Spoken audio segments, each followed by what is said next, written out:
Hello, hello. Welcome back to Whiskey with E. I'm Eric. Now today we have For Pete's Sake. Alright, For Pete's Sake is a smoky and peaty. It is distilled, matured, blended and bottled in Scotland by Angus Dundee Distillers. Now for all those that don't know, Angus Dundee owns two distilleries, Tomotal, sorry about the pronunciations. That is located in the Speyside region of Glenlivet. I think their other distillery that they own is Glencadam, which is located in the Eastern Highlands of Scotland. So there you go, they own two distilleries, but technically they were originally known as just blenders, hence why we have right here a blended Scotch whisky. But it says intensely smoky and peaty with an earthy full-bodied flavour, bottled at 40%. Now normally here in Australia, this is $45. You can never find a really peaty, smoky Scotch in general. Blended or not. Normally it's hard to get something smoky. Lagavulins and that. Lagavulin 16s are like over $100, $130.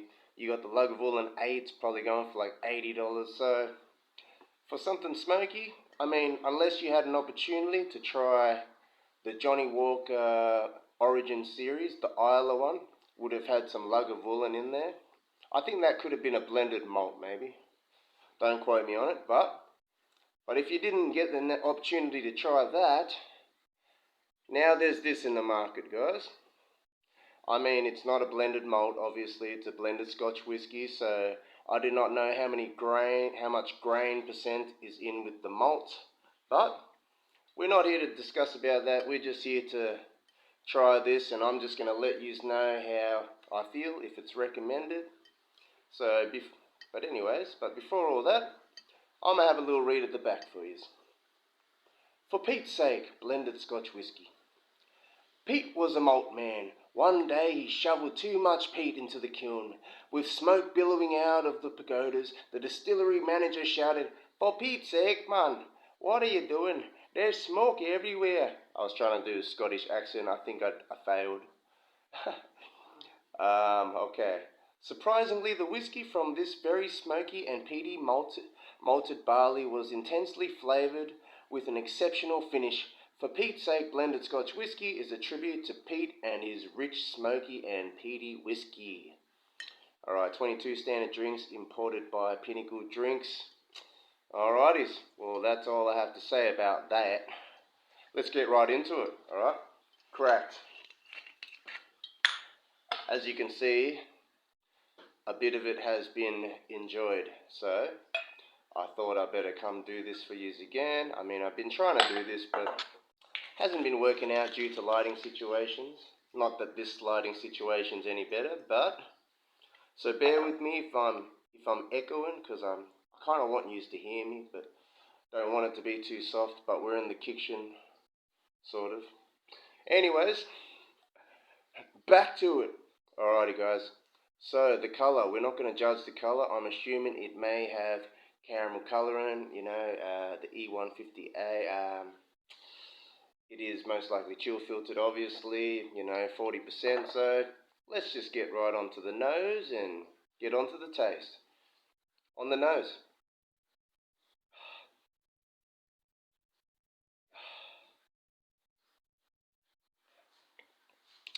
Alrighties.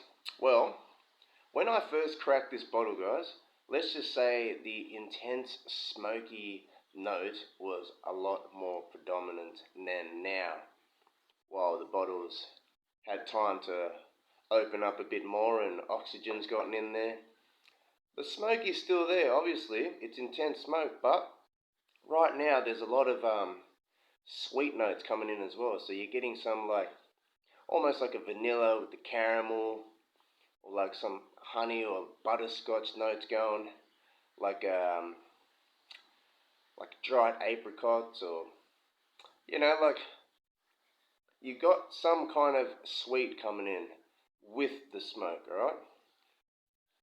And that peat smoke, it's a real campfirey peat smoke, alright? But it's really earthy, You know, it's actually very nice, guys.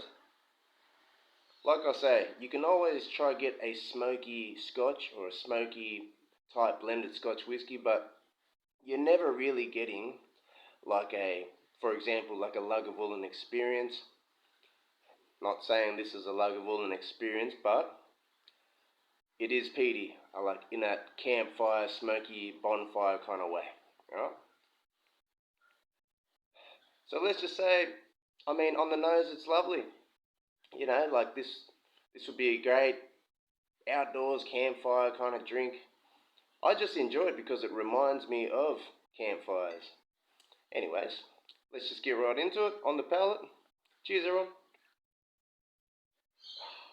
That nose, though. Yep, so definitely the sweetness comes a lot out more. The smoke kind of mellows down as time goes by with the bottle going down. Anyways, cheers all on the palate.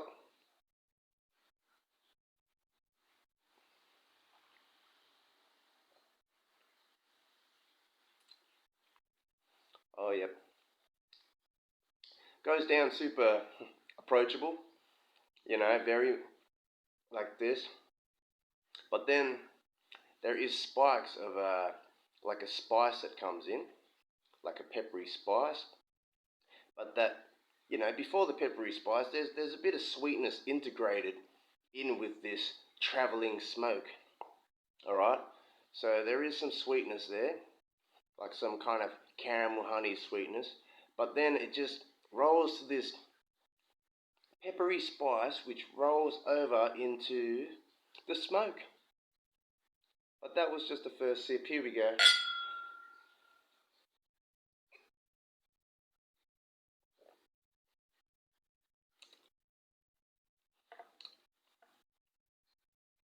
Yep. I mean, for what it is, obviously it's not like the most overly complex, you know, Scotch. It is just a blended Scotch whiskey, guys. But it's hard to get anything really that is this peaty and smoky for the under $50 rate. So that being said, if you wanted to try something which is very smoky, very peaty, like a Lagavulin experience without the Lagavulin price tag, you know, it does have like a long smoky finish. I'm still getting the vibes in my throat. You know, check this out. Grab a bottle, give it a try. You know, you might enjoy it. Let's just say it's not boring, you know, for a blended Scotch whiskey. I've had a lot worse. You know, there is a lot of lovely flavours going on here. A very earthy type of campfire, peat, like a bonfire, you know, it's actually very nice, guys. But let me know in the comments if you have tried for Pete's sake. Let me know what you think of it. For now, my back, my knees is getting so sore because I'm leaning down right now to be in frame. But cheers, everyone. Now this is what I like to be doing with this. I have this, and then some Galloway pipe.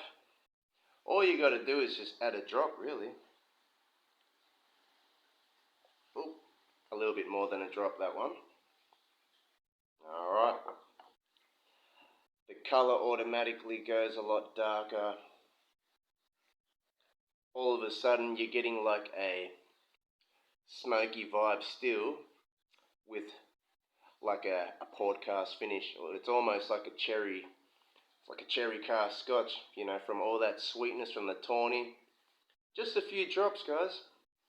Who else has tried this? You know, if you don't have a port cask, you know, anything like a port barrel finish or any cherry cask scotches, and you just have a Scotch laying around, you can always add in some tawny port or whatever you like into your little glass and change the experience of whatever you're enjoying.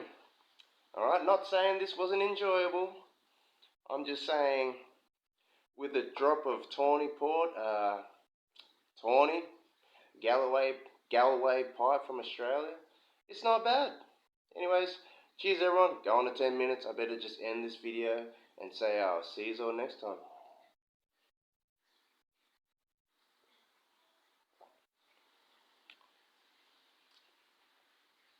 Yep. It almost makes it like hitting almost close to, like chocolate and coffee. All those sweet raisin notes integrating with the peaty smoke. Oh, this is lovely. See?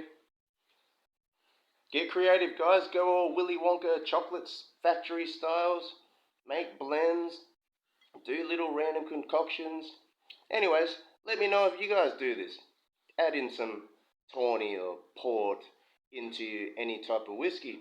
Doesn't matter if it's a Scotch or a bourbon. Let me know if you've tried to do this. Alright guys, I'll catch you all next time. Salanchba.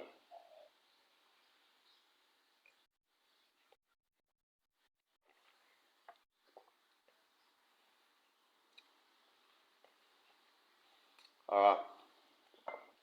Because normally when you're having this, you might think that it's a little bit thin at 40%. Now, let me tell you, by adding in a few drops of this Galway Pipe Grand Tawny, it almost gives it that a little bit extra syrupy feel about it. But anyways, just sharing my thoughts. Alright guys, I'll catch you all next time.